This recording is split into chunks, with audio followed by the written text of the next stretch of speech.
세계에서 가장 살기 좋은 나라로 손꼽히던 덴마크가 지금 완전히 다른 길을 걷고 있습니다. 복지 천국, 자유로운 이민 정책의 상징이었던 이 나라가 이제는 유럽에서 가장 강력한 이민 규제 국가로 변했거든요. 난민들에게 시리아로 돌아가라고 강제 추방을 시작했고, 특정 지역 아이들에게는 의무 교육을 강요하며 불응하면 복지 혜택을 삭감합니다. 심지어 이민자 밀집 지역의 아파트를 강제로 철거하고 주민들을 쫓아내는 일까지 벌어지고 있죠. 놀라운 건 이 모든 정책에 좌파 정당까지 동의하고 있다는 겁니다. 대체 무슨 일이 벌어진 걸까요? 왜 북유럽의 모범 국가가 이렇게 급격하게 태도를 바꾼 건지, 그 충격적인 이야기를 지금부터 파헤쳐 보겠습니다. 덴마크는 오랫동안 북유럽 복지 모델의 대표주자였습니다. 의료, 교육, 인프라 모든 면에서 최상위권을 유지했고, 그래서 전 세계 이민자들에게 매력적인 목적지였죠. 지난 30년간 이민자 수는 꾸준히 증가했고, 덴마크는 이들을 받아들이는데 관대했습니다. 그런데 최근 몇 년 사이 여론이 완전히 뒤집혔거든요.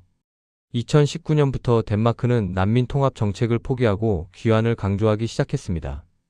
공식 용어에서 통합이라는 단어가 사라지고 자립과 귀환으로 바뀐 겁니다.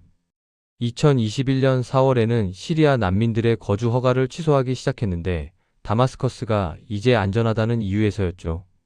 논란이 컸지만 덴마크 정부는 흔들리지 않았습니다. 보통 이민 반대 정책은 극우 정당들이 주도하잖아요? 독일의 AFD나 프랑스의 국민연합 같은 곳들이요. 그런데 덴마크는 좀 다릅니다. 좌파든 우파든 상관없이 이민 규제에 합의하고 있거든요. 북유럽 국가들 중에서 덴마크는 비EU 이민에 대한 반대 여론이 가장 강합니다. 이상하지 않나요? 덴마크를 포함한 북유럽은 진보적이고 관대한 복지 국가의 이미지인데 말이죠. 바로 옆 스웨덴만 해도 북유럽에서 가장 많은 이민자를 받아들였습니다. 차로 10분 거리에 있는 나라인데도요. 그런데 스웨덴은 최근 통합 실패로 인한 이민자 갱단 폭력 문제로 골머리를 앓고 있습니다. 덴마크 지도자들은 과거의 관대한 정책이 노동계층을 배신했고, 이민 통합 실패의 피해를 고스란히 떠안게 만들었으며 결국 복지 국가 자체를 위험에 빠뜨렸다고 말합니다. 그렇다면 왜 지금인가요? 이민은 수년간 계속 증가해 왔는데 왜 최근에야 이렇게 격렬한 반응이 나오는 걸까요? 여기에는 덴마크 사회의 핵심 가치가 걸려 있습니다. 바로 복지 국가 시스템이죠. 덴마크의 복지 제도는 세계에서 가장 오래된 축에 속합니다. 1800년대 후반부터 시작됐거든요. 노령연금과 건강보험이 도입되면서 형태를 갖추기 시작했습니다. 산업화가 시작되자 덴마크도 뒤늦게 동참했지만 빠르게 성장했고, 두 차례 세계대전 동안 중립국이었기 때문에 다른 유럽 국가들만큼 큰 피해를 입지 않았습니다. 그래서 전후 경제 재건도 빨랐죠. 1950년대와 60년대의 복지 국가는 더욱 확대됩니다. 보편적 의료보험, 대규모 공공주택, 교육개혁, 강화된 실업수당까지 포함됐거든요. 지금 덴마크 국민들은 1년 동안 육아휴직을 받을 수 있고 실업수당도 세계에서 가장 후합니다. 1970년대와 80년대 경제 위기에도 덴마크는 복지 프로그램을 유지했습니다.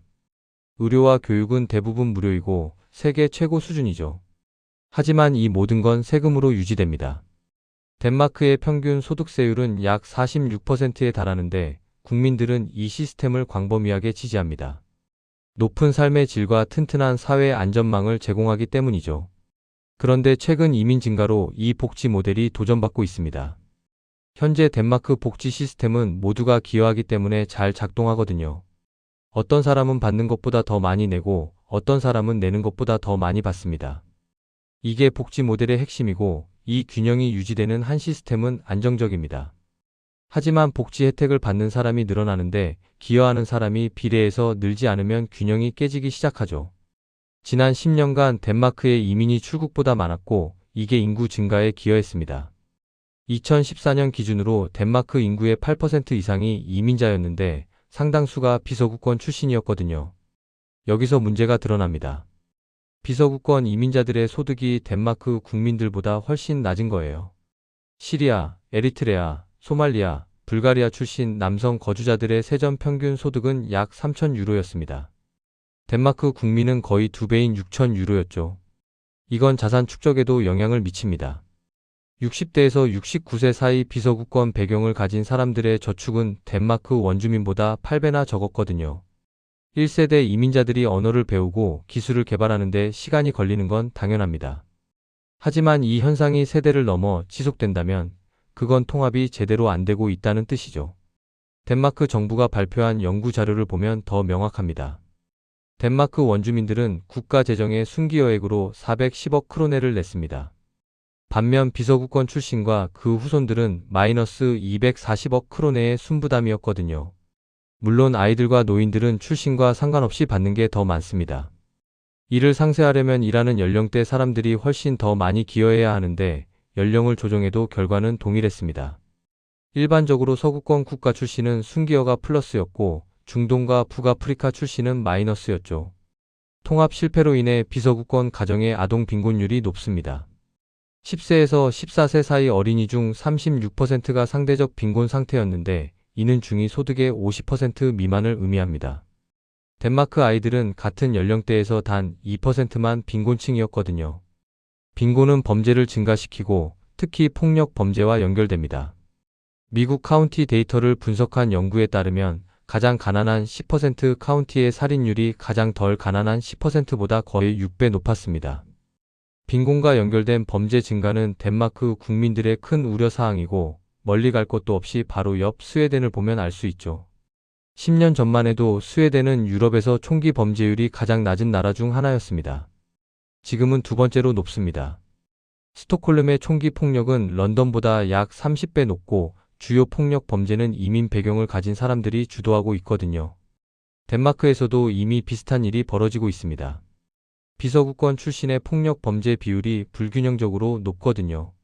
이런 통계는 종종 오해를 불러일으키는데 많은 이민자가 젊은 남성이고 나이와 상관없이 젊은 남성이 범죄를 더 많이 저지르기 때문입니다.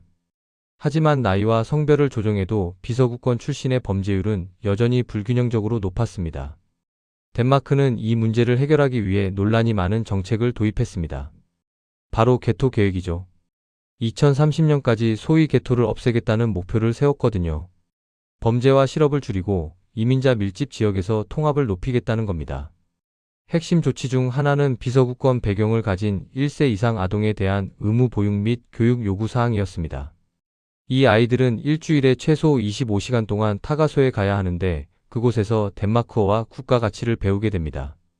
이를 따르지 않으면 가족의 사회복지 수당이 줄어들죠. 또 다른 중요한 부분은 지정된 개토 지역의 공공주택 철거와 민영화였습니다. 비서구권 거주자가 50% 이상인 동네들이 재개발 대상이 됐거든요. 인구 구성을 다변화시키기 위해서죠. 이 지역의 공공주택은 철거되거나 민간 투자자에게 팔렸고 목표는 더 부유한 서구권 거주자를 끌어들이는 거였습니다. 2030년까지 정부는 이런 동네의 비서구권 거주자 비율을 30% 이하로 만들려고 합니다. 민족 구성이 균형을 이루면 범죄가 줄고 통합이 개선될 거라고 보는 거죠. 당연히 이 정책은 엄청난 비판을 받았습니다. 코펜하겐 전역에서 주민들이 시위를 벌였고 노골적인 인종차별이라고 비난했거든요. 민족과 출신을 기준으로 차별한다는 겁니다. 우리 아파트는 팔 물건이 아니다라는 현수막이 걸렸고 전문가들은 이 법이 이민자들에게 낙인을 찍고 통합을 촉진하기보다 오히려 분리를 심화시킨다고 주장했습니다. 하지만 이런 반발에도 정책은 계속됐죠. 정부는 논란이 된 개토라는 용어를 폐기했지만 정책 자체는 평행사회라는 새로운 이름으로 이어지고 있습니다. 덴마크는 이민자 유입 자체를 줄이려는 조치도 취하고 있습니다. 15개 EU 회원국을 이끌고 EU에 더 많은 노력을 요구하고 있거든요. 이민자들이 애초에 EU 국경에 도착하는 걸 막자는 겁니다. 여기에는 이민 경로에 있는 비EU 국가들에게 인센티브를 주고 대규모 난민을 받아들이게 하는 방안도 포함됩니다. 작년에 덴마크는 루안다의 망명 절차를 아웃소싱하려던 계획을 일시적으로 중단했지만 유럽 박 제3국과 협력하려는 생각을 포기하지 않았습니다. 알바니아나 터키 같은 나라들과 말이죠. 영국에서 온 사람이라면 이 시스템이 익숙할 겁니다. 영국의 루안다법과 매우 유사하거든요.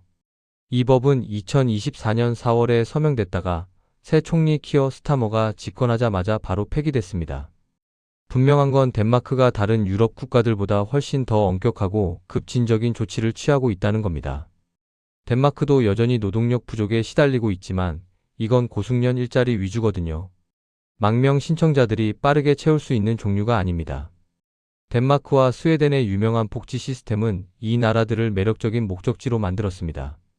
많은 신규 이민자와 예비 시민들이 정부가 재정착과 통합 노력을 강력하게 도와줄 거라고 기대했거든요. 북유럽 지역의 매력은 복지사회라는 명성에 크게 의존했습니다. 하지만 시간이 지나면서 두 나라의 이민 접근 방식 차이가 명확해졌죠. 특히 덴마크가 스웨덴의 통합 실패 사례를 목격하면서 말입니다. 덴마크의 정책은 분명 논란이 많습니다. 하지만 유럽 전역에서 이런 의견이 증가하고 있고 최근 선거 결과에서도 드러났거든요. 다른 나라들도 곧 비슷한 조치를 채택하기 시작할까요? 복지 국가를 지키기 위해 문을 닫는 나라들이 늘어날지 아니면 다른 방식의 해법을 찾을지 지켜볼 일입니다. 한 가지 확실한 건 덴마크가 이미 선택을 했고 그 결과는 유럽 전체에 영향을 미칠 거라는 점입니다.